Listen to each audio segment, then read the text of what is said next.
தந்தி தொலைக்காட்சி நேயர்களுக்கு வணக்கம். நல்லதை சொல்வோம், நல்லதை செய்வோம், நல்லதே நடக்கும். ஒரு வாழ்க்கையில் நல்லது நடக்க வேண்டும் என்று சொன்னால் நல்லதை சொல்ல வேண்டும், நல்லதை செய்ய வேண்டும். அந்த அடிப்படையில் இன்றைக்கு 3/9/2016 சனிக்கிழமை உத்திரம் நட்சத்திரம் மதியம் 3:13 வரை, பிறகு அஸ்தம் நட்சத்திரம். இன்றைக்கு 2 விழாக்கள் நடைபெறுகின்றன. ஒன்று பலராம ஜெயந்தி, மற்றொன்று திருவாரூர் மடப்புரம் தட்சிணாமூர்த்தி சுவாமிகளுடைய குரு பூஜை. இன்றைக்கு பல இடங்களிலே இந்த உத்திர நட்சத்திரம் ஆவணி மாதத்திலே வருகின்ற பொழுது தட்சிணாமூர்த்தி சுவாமிகள் படத்தை வைத்து அன்னதானம் வழங்குவார்கள். எங்கள் ஊரிலே எல்லாம் ஒரு சில வீடுகளில் இன்றைக்கு அன்னதானம் பெரிய அளவிலே வழங்கப்படும். தட்சிணாமூர்த்தி என்று பெயர் வைத்திருப்பவர்களும் அதேபோல் வழங்குவார்கள். இன்றைக்கு நாம் மடப்புறம் சென்று திருவாரூர் தட்சிணாமூர்த்தியை தரிசித்தால் வாழ்க்கையில் மிகப்பெரிய வளர்ச்சி நமக்கு கிடைக்கும். பொதுவாகவே மகான்களுடைய அருள் நமக்கு வேண்டும். மனித தெய்வங்களாக இருப்பவர்களுடைய அருள் இருந்தால் வாழ்க்கையில் நாம் புனிதமடையலாம். நம்முடைய கோரிக்கைகள் நிறைவேறும். நடக்காது என்று நினைக்கிற காரியத்தை நடத்தி வைக்கின்ற ஆற்றல் தட்சிணாமூர்த்தி சுவாமிகளுக்கு உண்டு. அந்த தட்சிணாமூர்த்தி சுவாமிகளுக்குரிய மூலஸ்தானம் எது? திருவாரூர் மடப்புறம். அங்கே திருவாரூருக்கு சென்று மடப்புறம் தட்சிணாமூர்த்தி சுவாமிகளை இந்த குருபூஜையிலே கலந்து கொள்பவர்களும் கலந்து கொண்டு தரிசிக்கலாம். மற்ற உத்திர நட்சத்திரம் வருகின்ற நாட்களிலே சென்றும் நாம் வழிபாடு செய்யலாம். அப்படி வழிபாடு செய்தால் நம்முடைய எண்ணங்கள் எல்லாம் பூர்த்தியாகும். எனக்கு தெரிந்த ஒருத்தருக்கு 16 வருடங்களாக குழந்தை இல்லை அப்படின்னு உடனே அவர் ஜாதகம் பார்த்தாங்க. குரு நீச்சமாக இருந்துச்சு. குரு மகரத்தில் வலிமை இழந்து நீச்சமாக இருந்தது. உடனே நான் சொன்னது மாதிரி குரு நீச்சமாக இருக்குது. குருவாக உள்ள மனித தெய்வங்கள் உங்கள் வீட்டிலே உள்ள முன்னோர்களை நீங்கள் வழிபாடு செய்யுங்கள். அதற்கு பின்னாலே இந்த குரு தட்சிணாமூர்த்தி சுவாமிகள் படத்தை நீங்கள் வைத்து வழிபாடு செய்யுங்கள். கடைகளிலே கூட கிடைக்கும், சில வீடுகளிலே எல்லாம் இருக்கிறது என்று சொல்லி சொன்னேன். அந்த வாய்ப்பு இருக்கின்ற பொழுது திருவாரூர் மடப்புறம் தட்சிணாமூர்த்தியையும் சென்று வழிபட்டு குழந்தை இல்லாத கோரிக்கையை நீங்கள் நினைத்து புத்திர பாக்கியம் கிடைக்க வேண்டும் என்று நீங்கள் நினைத்து கும்பிட்டு விட்டு வாருங்கள். வந்த பிறகு பாருங்கள் என்று சொன்னேன். அதே போல் அவர்கள் தட்சிணாமூர்த்தி சுவாமிகளை தரிசித்து வந்த பின்னாலே அவர்களுக்கு குழந்தை பாக்கியம் கிட்டியது. காரணம், அவருடைய நம்பிக்கை வீண் போகவில்லை. குரு ஒரு ஜாதகத்திலே வலிமை இழந்திருந்தால் குரு பீடங்களுக்கு நாம் செல்ல வேண்டும். குரு பீடமாக விளங்குவது திருவாரூர், அந்த தட்சிணாமூர்த்தி சுவாமிகள் இருக்கின்ற இடம். திருச்செந்தூர் முருகப்பெருமான் இருக்கின்ற ஆலயம் குருபீடமாக வழங்கப்படுகிறது. குருவுக்குரிய ஆலயங்களாக ஆலங்குடி, திட்டை, புளியரை, பட்டமங்கலம் போன்ற கோயில்களெல்லாம் இருக்கின்றன. இன்றைக்கு ஆவணி உத்திரம் என்று சொன்னாலே தட்சிணாமூர்த்தி சுவாமிகளுடைய நினைவுதான் நமக்கு வரும்.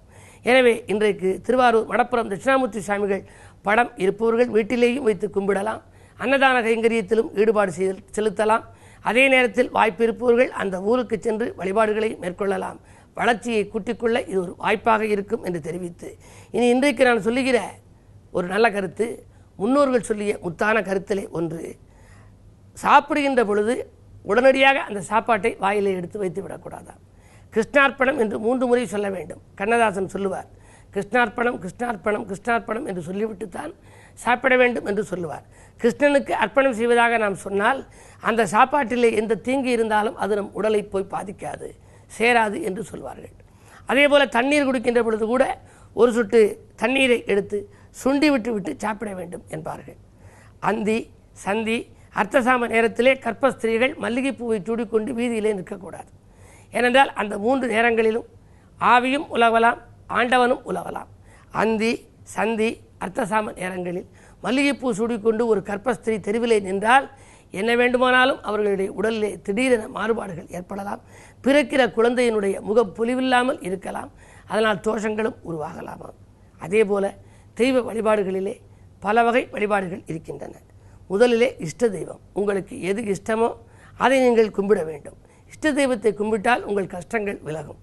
அடுத்து குலதெய்வம். மாதம் ஒரு முறையாவது குலதெய்வ வழிபாட்டை மேற்கொள்ள வேண்டும். இல்லை மண்டலத்திற்கு ஒரு முறையாவது, 48 நாட்களுக்கு ஒரு முறையாவது சென்று வழிபட்டு வர வேண்டும். அடுத்து மனித தெய்வம். வீட்டிலே இருக்கக்கூடிய பூஜை அறையிலே மனித தெய்வங்களை வைத்து நாம் வழிபாடு செய்ய வேண்டும். பிறகு மற்ற தெய்வங்கள் அனைத்தையும் வைத்தும் வழிபாடு செய்யலாம். எல்லா தெய்வங்களையும் கண்கண்ட தெய்வங்களாக விளங்கும். உலகில் உள்ள காட்சி தருகின்ற தெய்வங்களை எல்லாம் வைத்து வணங்கலாம்.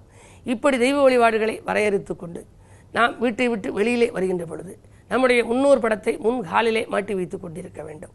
அறைக்குள் விளக்காகி ஹால் வீட்டில் படமாகி இருக்கும் அந்த முன்னோர்கள் படத்தை முத்தாய்ப்பாக வெளியிலே வரும் இடத்திலே வைத்து நாம் செல்கின்ற காரியங்கள் சிறப்பாக நிறைவேற வேண்டும் என்று அவர்கள் ஆசையையும் பெற்றுக்கொண்டு நாம் சென்றால் அந்த காரியங்கள் வெற்றியடையும். இதெல்லாம் முன்னோர்கள் சொல்லி வைத்திருக்கிறார்கள். முத்தான கருத்துகள் என்று சொல்லி இவற்றையெல்லாம் நாம் வாழ்விலே ஏற்று நடந்தால் முன்னேற்ற பாதையின் முதல் படிக்கு நாம் செல்ல இயலும் என்று சொல்லி இனி இந்திய ராசி பலன்களை இப்பொழுது உங்களுக்கு வழங்கப் போகின்றேன். மேசராசி நேயர்களே, செல்போன் வழி தகவல் சிந்திக்க வைக்கின்ற நாள். சேமிப்பு இன்றைக்கு உங்களுக்கு அதிகமாகவே இருக்கும். 2ஆம் இடத்திற்கு அதிபதியான சுக்கிரன் நீச்சம் பெற்றாலும் கூட குருவோடு இணைந்திருக்கின்றார். எனவே தேவைக்கேற்ற பணம் வந்து கொண்டே இருக்கும். தெய்வீக சிந்தனை மேலோங்கும். வாங்கல் கொடுக்கல்கள் ஒழுங்காகும். திடீர் இடமாற்றம், வீடு மாற்றங்கள் ஒரு சிலருக்கு ஏற்படலாம். நேற்று நடைபெறாதிருந்த ஒரு சில காரியங்கள் இன்று நடைபெற்று மகிழ்ச்சியை வழங்கும். ரிஷபராசி நேயர்களே, உங்களுக்கெல்லாம் சுக்கிரன் வலிமை இழந்திருக்கிறார். ஆரோக்கிய தொல்லை அதிகரிக்கத்தான் செய்யும். பகை உங்களுக்கு உருவாகலாம். மாற்று கருத்துரையோரின் எண்ணிக்கை கூட்டிக்கொள்ளாமல் இருப்பது உங்கள் புத்திசாலித்தனம். செவ்வாய் பலம் நன்றாக இருப்பதால் செயல்பாடுகளில் கடைசி நேரத்தில் வெற்றி கிடைக்கலாம். உங்கள் ராசிக்கு 10ஆம் இடத்திலே கேது பகவான் இருக்கிறார். பழைய தொழிலை கொடுத்துவிட்டு புதிய தொழில் தொடங்கலாமா என்று கூட ஒரு சிலர் சிந்திப்பார்கள். தொழில் மாற்ற சிந்தனைகள் வெற்றி பெறும் நாள் இந்த நாள். மிதுனராசி நேயர்களே, உங்களுக்கெல்லாம் ராசிநாதன் புதன் வக்ர இயக்கத்தில் சகாயஸ்தானத்தில் இருக்கின்றார். ஒரு சில காரியங்கள் சிறப்பாக நடைபெறும். சில காரியங்கள் எதிர்பார்த்து ஏமாற்றமாகவும் போய்விடலாம். என்ன இருந்தாலும் உங்கள் ராசிக்கு அதிபதியான புதன் வக்ரம் மாறும் வரை கொஞ்சம் பொறுமையை கடைப்பிடிக்க வேண்டியது அவசியமாகும்.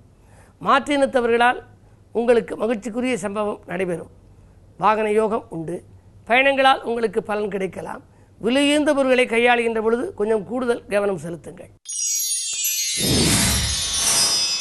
கடகராசி நேயர்களே, துணிந்து செயல்பட்டு தொல்லைகளை போக்கிக் கொள்ள வேண்டிய நாள். இன்றைக்கு தொகை வருவதில் இருந்த தடை அகலும். 8லே கேது இருந்தாலும் கூட பயணத்தால் உங்களுக்கு பலன் கிடைக்கும். விஐபிக்களின் ஒத்துழைப்பும் உண்டு. விரும்பிய காரியத்தை விரும்பியபடியே செய்து முடிப்பீர்கள். கிழமை சனி என்பதால் அனுமன் வழிபாட்டில் ஆர்வம் காட்டுங்கள். சிம்மராசி நேயர்களே, உங்களுக்கெல்லாம் புத ஆதித்ய யோகம் செயல்படும் என்று முன்னேற்ற தடைகள் அகலப்போகின்றன. முக்கிய புள்ளிகளை சந்தித்து நல்ல முடிவெடுப்பீர்கள். பழைய பிரச்சனைகள் எல்லாம் நல்ல முடிவுக்கு வரும். திருமண காரியங்கள் வெற்றிகரமாக முடிவடையலாம். புதிய ஒப்பந்தங்களில் கையெழுத்திடும் வாய்ப்பும் உங்களுக்கு உண்டு. ராகு கேதுக்களின் ஆதிக்கம் மேலோங்கி இருக்கிறது. சர்ப்பதோஷத்தின் பின்னணியில் இருப்பதால் சில செயல்பாடுகளில் வெற்றி கிடைக்காமலும் போகலாம். எனவே நாகசாந்தி பரிகாரங்களை செய்தால் உங்கள் நம்பிக்கைகள் அனைத்தும் நடைபெறும். கன்னிராசி நேயர்களே, குருச்சந்திர யோகம் செயல்படும் இன்றைக்கு ஆர்வம் காட்டாத செயலில் கூட ஆதாயம் கிடைக்கும் நாள். அறிவாற்றலை வெளிப்படுத்த நல்ல சந்தர்ப்பங்கள் கைகூடி வரும். நேற்று நடைபெறாத ஒரு காரியம் இன்று நடைபெற்று மகிழ்ச்சியை வழங்கப் போகிறது. பெண்வெளி பிரச்சனைகள் அகலும். தொழில் மாற்ற சிந்தனைகள் மேலோங்கும். உத்தியோகத்தில் உள்ளவர்களுக்கு உடன் இருப்பவர்களால் ஏற்பட்ட தொல்லைகள் அகலும். துலாம் ராசி நேயர்களே, விடிகாலையிலேயே விரயங்கள் ஏற்படும் நாள். வீட்டு தேவைகள் கொஞ்சம் கூடுதலாகவே இருக்கலாம். வீண் வாக்குவாதங்களை தவிர்ப்பது நல்லது. பெண்வெளி பிரச்சனைகள் குடிகட்டி பறக்கும். அது மட்டும் அல்ல, 2லே செவ்வாய் இருப்பதால் கொடுத்த வாக்கையும் காப்பாற்ற இயலாது. மனதில் நினைத்தது மறுகணமே செய்து முடிக்கவில்லையே என்று கவலைப்படுவீர்கள். கிழமை சனி என்பதால் சனி பகவானை வழிபாடு செய்யுங்கள். சஞ்சலங்கள் தீரும். விருச்சிக ராசி நேயர்களே, உங்களுக்கெல்லாம் கணிசமான தொகை கைகளிலே புரளும் நாள். இன்று கை கொடுத்து உதவ நண்பர்கள் முன்வருவார்கள். காரிய வெற்றி ஏற்படும்.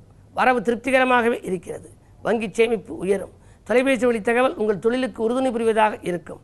தொழிலில் கூடுதல் லாபம் கிடைக்க என்ன வழி என்று சிந்திப்பீர்கள். உத்தியோகத்தில் உள்ளவர்களுக்கு, உயர் பதவியில் இருப்பவர்கள் ஆதரவோடு ஒரு நல்ல காரியம் இல்லத்தில் நடைபெறப் போகின்றது. மேலதிகாரிகள் அனுகூலமாக நடந்து கொள்வார்கள். அரசியல் மற்றும் பொதுநலத்தில் உள்ளவர்களுக்கு புதிய பொறுப்புகள் கிடைக்கும் சூழ்நிலை இன்றைக்கு உண்டு. இந்த நாள் உங்களுக்கு ஒரு இனிய நாள். தனுசு ராசி நேயர்களே, உங்களுக்கெல்லாம் உறவினர்கள் உதவிக்கரம் நீட்டும் நாள். இன்றைக்கு உங்கள் பிரச்சனைகள் தீர அவர்கள் வழிவகுத்து கொடுப்பார்கள். வாங்கல் கொடுக்கல்கள் ஒழுங்காகும். அரசியலில் இருப்பவர்களுக்கெல்லாம் பழைய இழந்த பதவிகளும் பொறுப்புகளும் கிடைப்பதற்கான வாய்ப்புகள் இன்று வருகின்றன. பஞ்சாயத்துக்கள் நல்ல முடிவுக்கு வரும். பல பணிகள் பாதியில் இருக்கிறது என்ற கவலை இன்று மாறும். வசைப்பாடியவர்கள் கூட வாழ்த்து பாடப் போகிறார்கள்.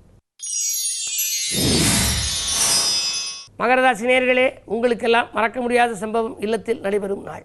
மாற்று கருத்துரையோர் மனம் மாறுவர். வீட்டு தேவைகள் பூர்த்தியாகும். அத்தியாவசிய பொருட்களையும் வாங்குவீர்கள். ஆடம்பர பொருட்களையும் வாங்குவீர்கள். குழந்தைகளின் எதிர்காலம் என்கிறது எடுத்த முயற்சிகளிலும் வெற்றி கிடைக்கும். குழந்தைகளின் சீர்வரிசை பொருட்களை வாங்குவதிலும் அக்கறை காட்டுவீர்கள். பெண் குழந்தைகளின் பூப்புனித நீராட்டு விழாக்கள், பெற்றோர்களின் மணி விழாக்கள் போன்றவை நடைபெறுவதற்கான அறிகுறிகள் தென்படுகின்றன.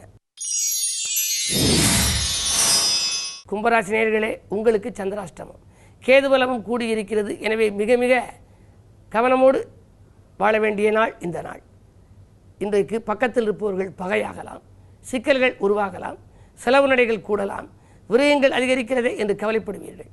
ஆபத்துகள் அகல கோபத்தை குறைத்துக் கொள்ளுங்கள். அடுத்தவன் நலங்கிறது எடுத்த முயற்சிகளில் ஆதாயம் கிடைக்காது. பொறுப்புணர்ச்சியோடு நீங்கள் செயல்படுவதுதான் நல்லது. பொறுமையை கடைபிடித்தால் பெருமை சேரும் நாள் இந்த நாள். மீனராசி நேயர்களே, உத்தியோக முயற்சியில் உயர் அதிகாரிகளின் அனுகூலம் கிடைக்கின்ற நாள். பதவி உயர்வும் ஊதிய உயர்வும் நீங்கள் எதிர்பார்த்தபடியே வந்து சேரலாம். சக பணியாளர்கள் உங்கள் திறமைக்கு மதிப்பு கொடுப்பார்கள். வாழ்க்கையில் எல்லா வசதிகளையும் பெற்று வாழ வேண்டும் என்ற உங்கள் எண்ணம் நிறைவேறுவதற்கான அறிகுறிகள் தென்படுகின்ற நாள் இந்த நாள். 6 சூரியன் இருப்பதால் அரசியல்வாதிகளால் ஏற்பட்ட தொல்லை இப்பொழுது அகலப்போகின்றது. புதன் வக்ர இயக்கத்தில் இருப்பதால் மாமன் மைத்திரன் வழியில் உங்களுக்கு மனதுக்கினிய சம்பவம் நடைபெறும். சேமிப்பு உயரும். செயல்பாடுகளில் நீங்கள் வெற்றி கிடைக்கும். அது மட்டும் அல்ல, 9ஆம் இடத்திலே செவ்வாய் சனி சேர்க்கை இருக்கிறது. பெற்றோர் வழியில் இதுவரை இருந்த பிரச்சனைகள் இப்பொழுது அகலப்போகிறது. நல்ல நாளாக இந்த நாள் அமையும். மேலும் விவரங்கள் அறிய தினத்தந்தி படியுங்கள்.